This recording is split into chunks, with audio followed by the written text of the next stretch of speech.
Kegiatannya yang kamu mulai gadah di Bumo Nanggro Aceh kita nyonya.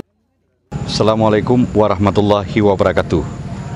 Wate saboh jan yuh masa Aceh lam konflik wate ngan cukup keng budaya mesraya. Rap-rata dusun ngan gampung tiap gepekan budaya mesraya sabi-sabi gepeget. Alih paken wate ngan rakyat lam gampung getim mesraya. Jino budaya nyan karap gadah takalan lam gampung semak bukan li. Luang ia daw lampuh meudun abih manok-manok cirape pajuh. Tapi hana mandum cit na manteng urang-urang yang getim pekeng budaya kenebah indatu getanyo.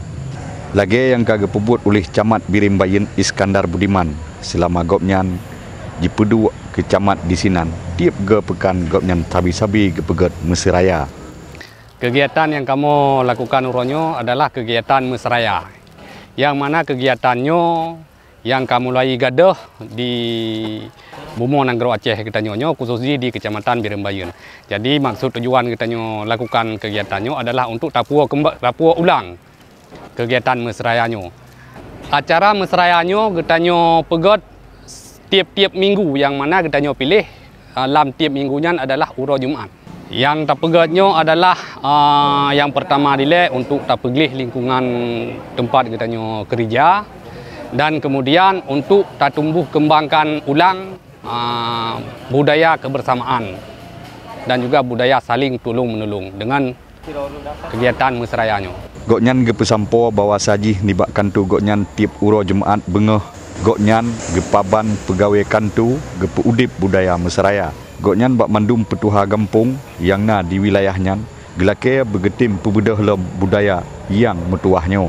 Jadi untuk ukur kamu sebagai pemerintah Kecamatan Birimbayen mengharap kepada mandum-mandum kecil supaya gepegat sit acara yang lagi rupa. Yang mana acaranya jid untuk tapesaboh masyarakat kitanya, untuk tapesaboh lem kembali budaya kebersamaan, budaya gotong royong. Dengan kegiatan mesrayanya dan untuk kita harap nyan lung supaya beglih dan untuk nyan salah saboh upaya kita untuk tak cegah banjir dan juga untuk tak cegah penyakit karena menyeglih lingkungan yang kapasti dile penyakit jiuh dari kita mandum. Camat Iskandar Budiman naku siro camat yang menteng muda dan cukup mesahaja dengan pikiran-pikiran jeroh gebangun daerahnya. Gopnyan ban manteng diangkat bak jabatan camat. Segelom jih gopnyan naku siro kabit bak Dinas Sosial Aceh Timur. Habanyo gebesampo oleh Ilyas bin Ismail, Freelance News.